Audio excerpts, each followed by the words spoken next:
Sasa kwa wale ambao wanajiuliza kuhusu Mzani App ni nini? Mzani App ni mfumo wa usimamizi wa biashara wa kisasa au kusaidia kusimamia mauzo yako, kusimamia store yako, kuunda invoice, receipt na kukushauri kuhusu vitu vya msingi na vitakavyokusaidia wewe kuwa kisheria, lakini pia utakuwa unakadiria makadirio yako ya kodi. Haujaunganishwa na TRA. Lakini pia ndani yake kuna AI zitazokusaidia kukurahisishia kazi. Japo utapata ripoti kwa maandishi, lakini pia una uwezo wa kuchat na chatbot yetu ya AI kwenye mfumo huo na ukauliza chochote bila kuhangaika. Labda faida yangu ya leo, labda nataka kujua mauzo yangu ya leo, labda nataka kujua matumizi yangu ya leo.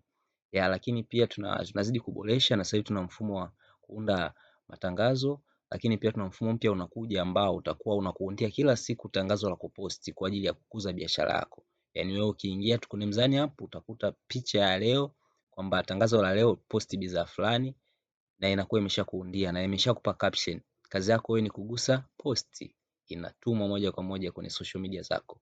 Karibu sana utumie Mzani App, usisite kuniuliza chochote. Karibu.